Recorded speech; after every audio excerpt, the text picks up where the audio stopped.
Hi, I'm Kimberly Jentzen. Thank you for watching and thank you for subscribing. Years ago, I worked with a man who is an Oscar award-winning sound mixer, David MacMillan. He worked on my film Rain, and I'm so proud and privileged to have met him and worked with him.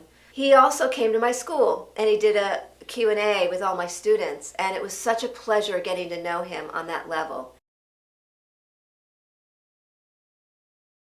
First of all, I want to tell you all, I'm going to introduce David as I know him, and then how I know him is David was the sound mixer on my movie Rain. Yay! The cool thing is we got him, and then the second cool thing is I learned that David has won all these Oscars, but the audio, the voices you captured, which I think is well, they tell the story. The heart of the film is crystal beautiful. Everybody who has their own job to do, that is the most important job. Sound mixers have a tendency to be too technical or technocratic. Cameramen only see what they want to see. And actors have their own set of rules, and it's basically do two things about a movie. It's the story and the ability to tell the story, and it's the ability to hear the story. You have to have actors that can tell the story, but you've got to have a story to start with. And when the story is being told, the words have got to be clear. They've got to be understood by the audience. So an actor who basically swallows words is at fault. You know, a writer who has not made the story clear is at fault. And a sound mixer who basically lets something slide when they don't really know the point of the story at that point is at fault. So you have to basically appreciate all the aspects of the story. I mean, sometimes cameramen can be selfish. They may want to shoot something in a way that it makes it very difficult for, you know, an actor to feel comfortable, for a sound mixer to basically get a good pick on the line. But the story is the most important aspect of any film, and the ability to tell that story. Just to finish up on the Oscar. Okay, I have an Oscar for The Right Stuff, for Apollo 13, and Speed. Okay, so tell me, what was it like to win this first, the second, and then the third? What was it like? Because we all want one. It was fun. I think that when I saw who I was up against on The Right Stuff, I thought, oh, we got this. We got to have it. And I actually had said, you know, I was doing a film beforehand, and I mentioned to somebody, I said, I think we're going to get nominated. And we were nominated, and then I saw we were up against, oh God, I can't even remember the films now. But they were talkies, you know, they didn't have a great dynamic range, you know, in terms of the story. I think, oh God, there was Fanny and Alexander. There was that film with Jack Nicholson and Deborah Winger. Terms of Endearment. Terms of Endearment. Yeah, that was one of them. Oh, that movie. Oh yeah. Terrible movie. And there have been a couple other dogs. I don't know, but anyway. But I mean, I knew that the first one was like, I mean, we were doing things that were really great. I mean, I was in a B-29, flying around a B-29, recording that. A special effects guy had actually created a rocket engine for the X-1, and you know, we're recording that. Circumstances alter cases. That was what I was trying to think of. C.P. Snow. Circumstances, that's alter. What did you say? Circumstances. Alter cases. So true. Because you don't know what it's going to be like when you get on the set. The Right Stuff, I had to fight for. I had left American Zoetrope, and Randy Tom and David Parker had sort of come in there. I went off to be on my own, and Phil was a good friend of Francis's, and I'd worked for Francis, and they were going to use Randy Tom, who of course is like a big time, you know, mixer, and you know, and he's won his share of Academy Awards. But I went to Phil. I got an interview with Phil, and I said, look, Phil, I said, first of all, I pulled a union card. I said, Randy Tom is not a member of the union. I said, I'm sure you can get him a union card, but all his experience is in post-production. I'm a production mixer. How did it feel though when you got that Oscar? First time? You must have been pretty ecstatic. nice, you know, it was great. Party and Well, the did you bottom not go line to is, I sleep? broke my leg Oh. by skiing about 6 weeks before, and I didn't.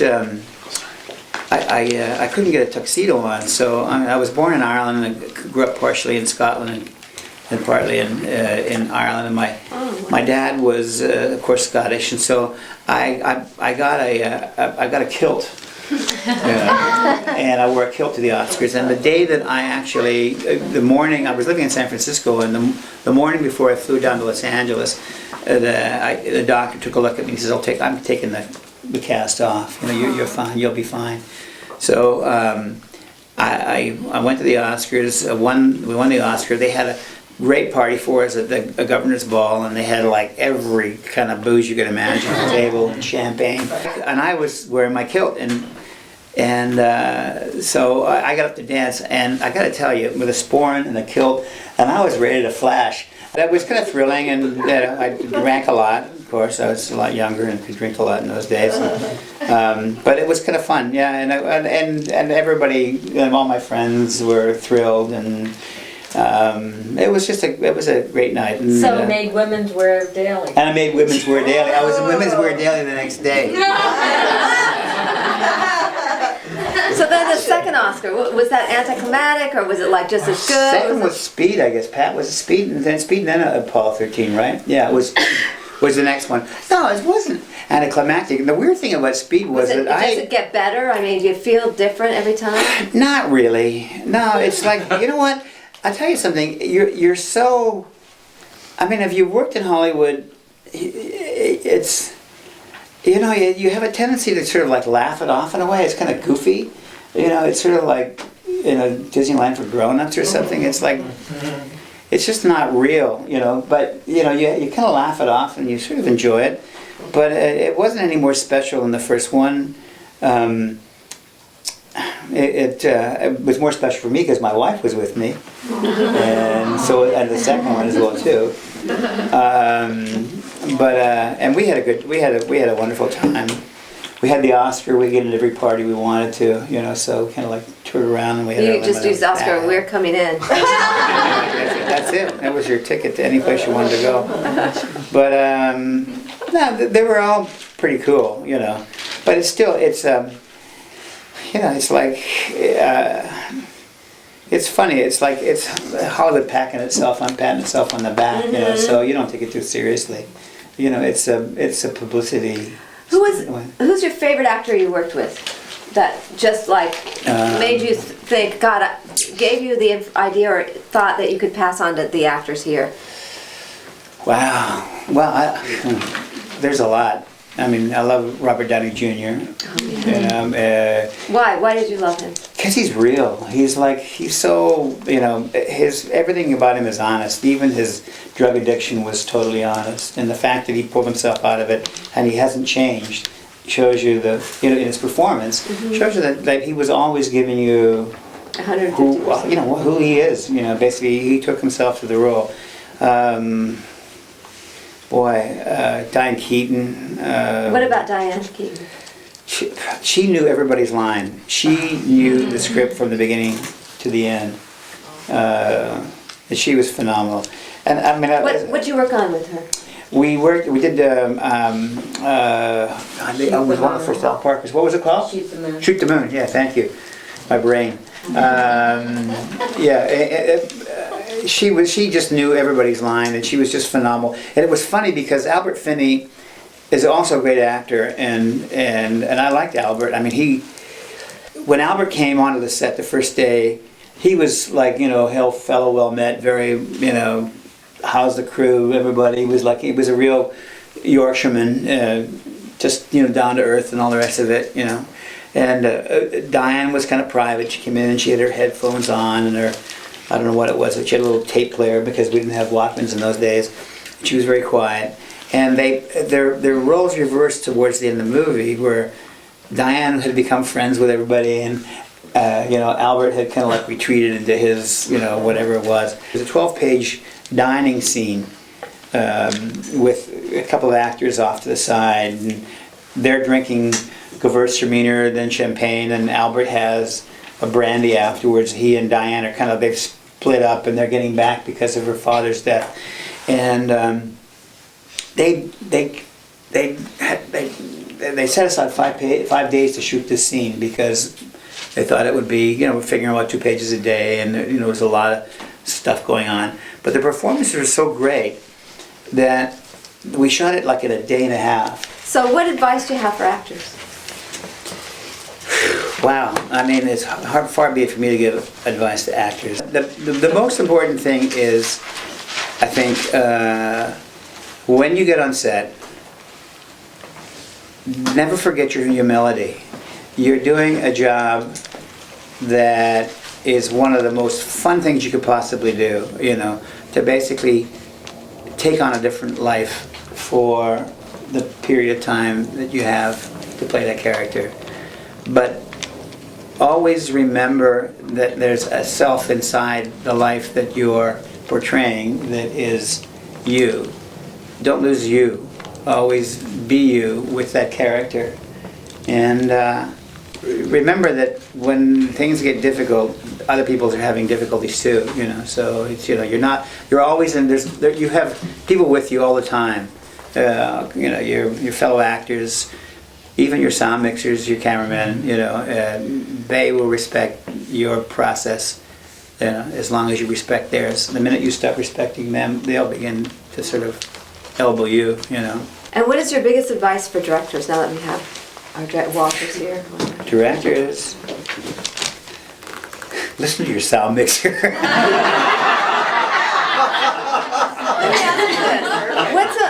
Tell us an interesting story you had with the director that you think, oh, if the director only knew. Well, understood. God, no, I mean, the really good directors will listen to you. They'll, I did Game Change last year, and it was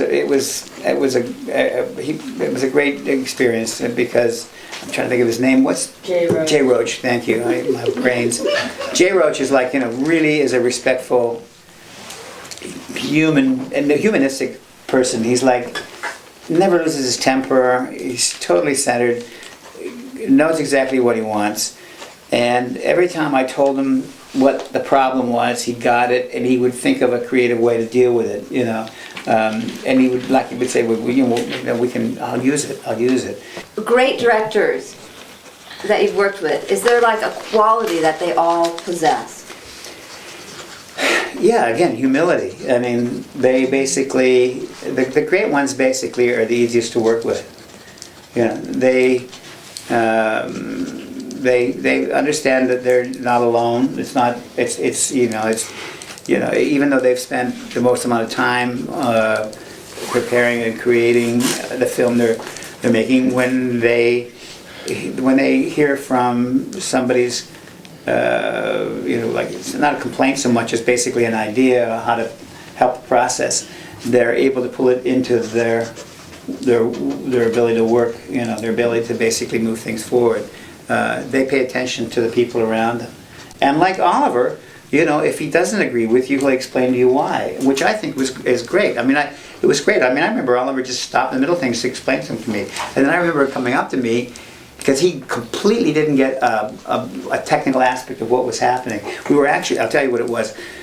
It was on NBK, and we're projecting an image from a 35 millimeter projector Which onto film? the scene. NBK, National Born Killers. Okay. And there's a soundtrack that's on the 35 millimeter film. And it was just my job. I was just taking a feed from the projector and playing it so that it was going on with the actors. Well, he came up to me, he says, "Can you make the music go a little later?" I said, "No." Mm-hmm. I said, "Oliver," he says, "the music is on the film." And he said, I don't understand.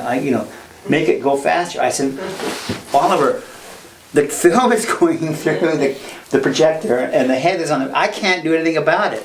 And he all of a sudden he got it, and he always had this evil grin when he got something, and he grabbed my shoulder and looked at me with this evil grin. But he was terrific because we did things on that movie that were really pretty funny.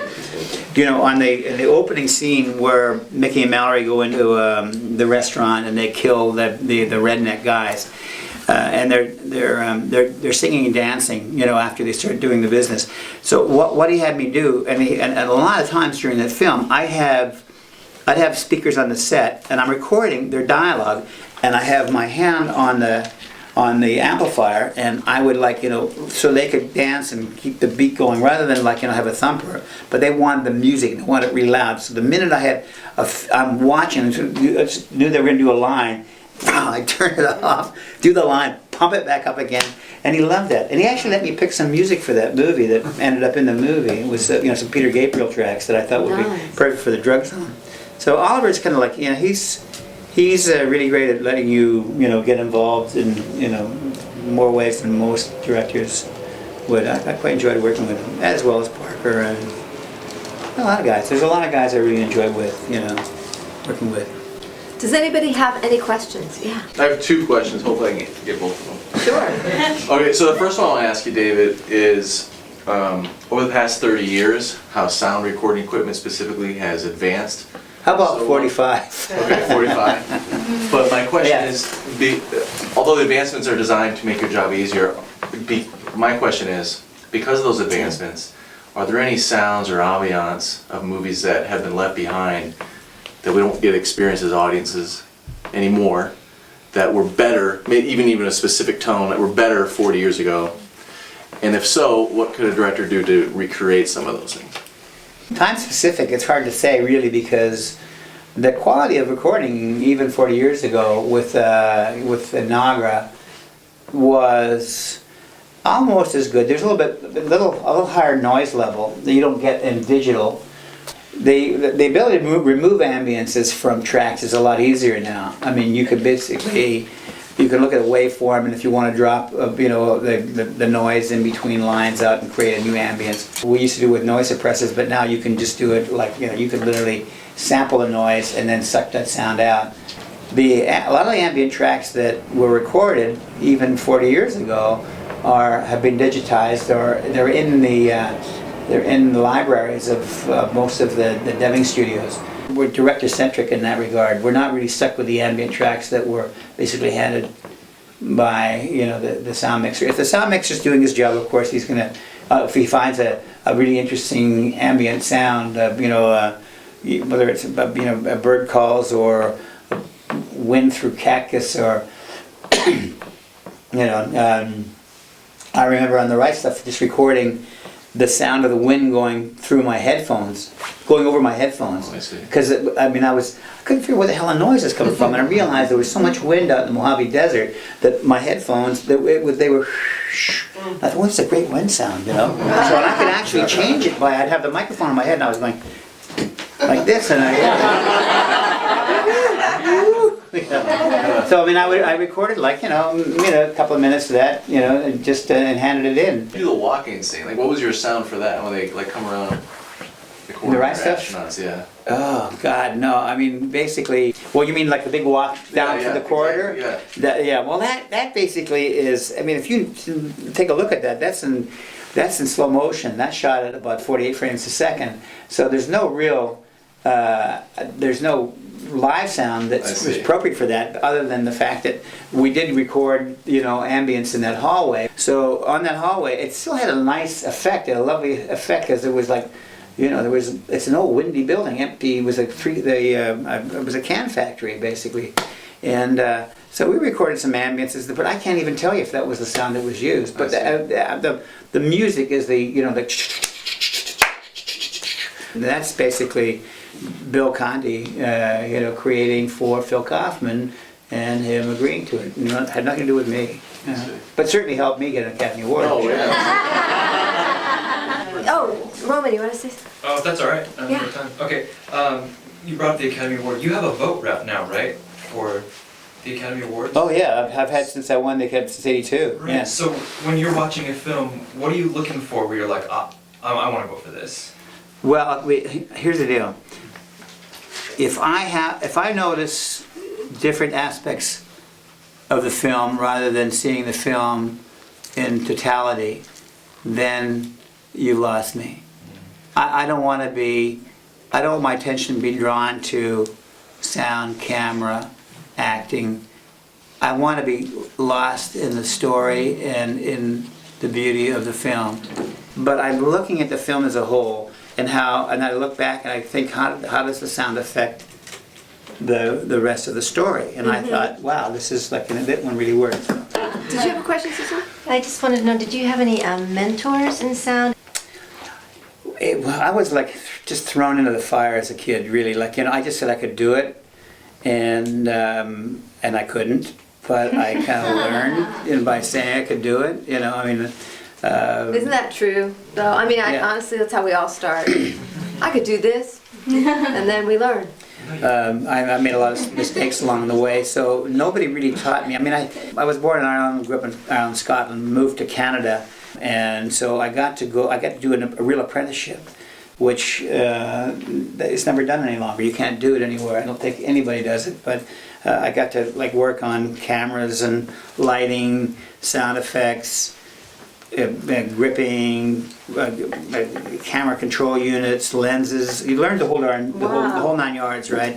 So I was mentored in a sense by a system that basically gave me a pretty broad spectrum of how everything worked. And then when I came to San Francisco on a job in the summer of 1968, I thought, oh God, 68, I gotta be here. I mean, I was a bit of a hippie. I was, I was growing my hair long, and I still was having my tie cut off me by the guys when I was snoozing, and but they liked me, but they cut my tie because it had flowers in it. They didn't like that. And so I decided I was going to go back to San Francisco, and I met Francis Coppola, and I told him that I knew how to run a Keller mixing. I mean, I did dubbing mixing before. Never seen one in my life. But so I mean, I pre-wired. I mean, I knew electronics, so I pre-wired the studio, and the equipment came. What film was this? This is for the Rain People, and the studio wasn't built yet, so we had to put the dubbers out in the hallway. Zoetrop was on the second floor, and downstairs was Coast Recorders, and we had two A700 speakers, and we mixed that film in 2 weeks. Sleeping in the box as the equipment came in.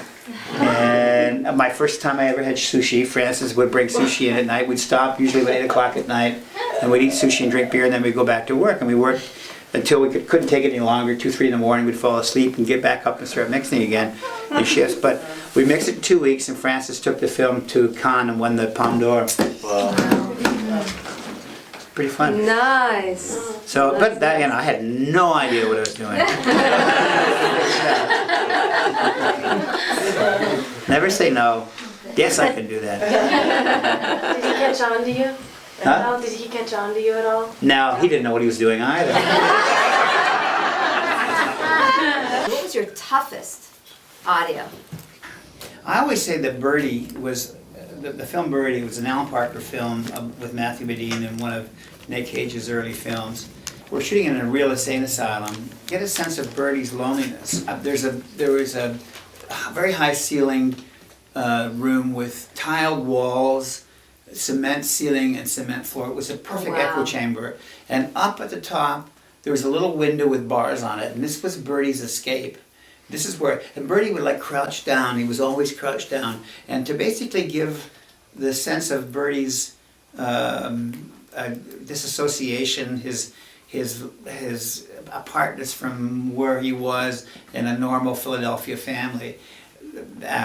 Michael Sarrazin, very great photographer, wanted to shoot everything with a 17 millimeter lens.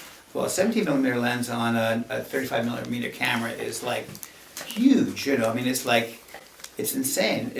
So the first thing I did is the tiles were a light beige color, and I thought, well, okay, I'm going to have the grips build me some flats, and we found carpeting the same color as the walls, because I didn't want to change the value of the light, because the color, light bouncing off, if it's blue, you're going to get blue.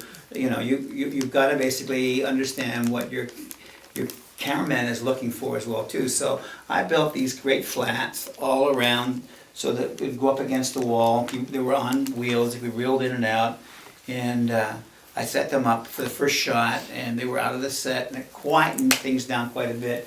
And I had carpeting put on the floor, like the same color as the floor, and so it brought the echo down. And even though there was not really very much dialogue, but it just in all, I wanted to basically, the few words that Bertie said in the first shot, I wanted to basically get the same ambience, but with control that you wouldn't have in a total echo chamber.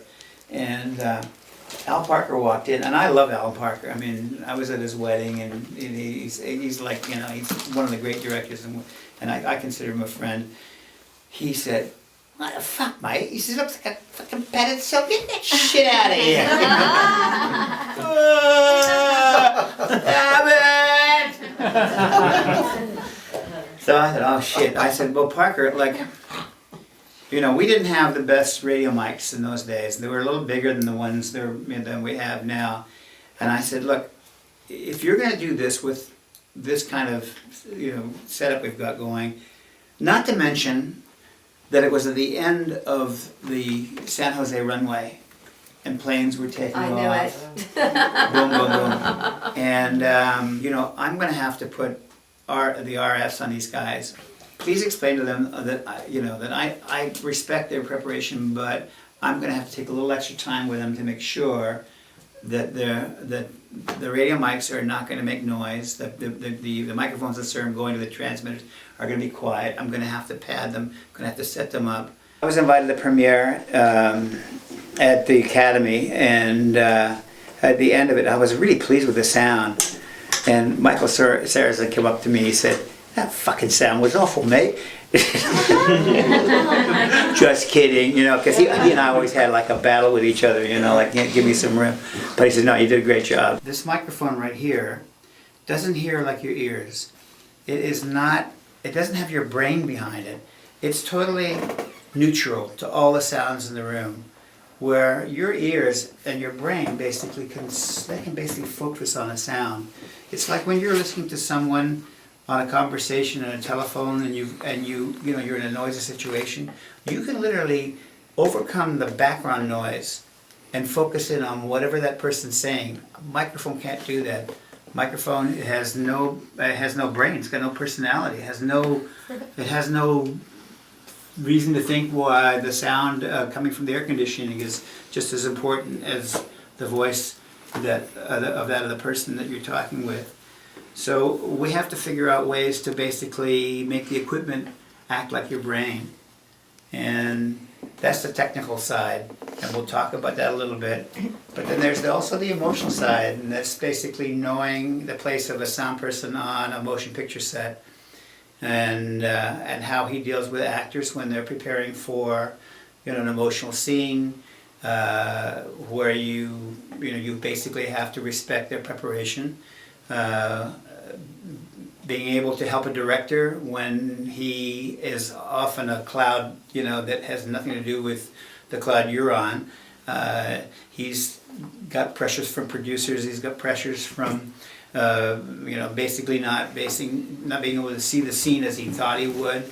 And for a sound guy to come up and say, "Look, I think really chose the bad location here.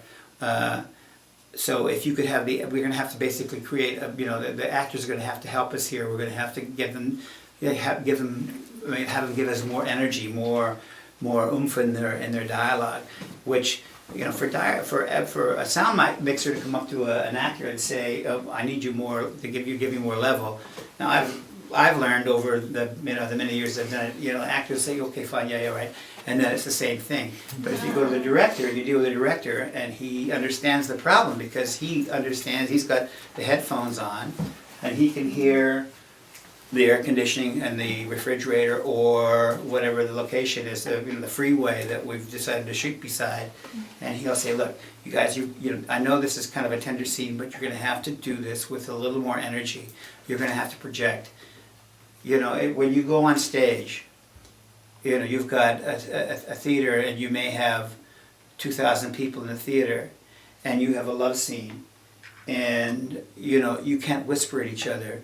You have to basically act with the same kind of energy that will reach the people in the back row as it would in the front row, or the person who you're acting to.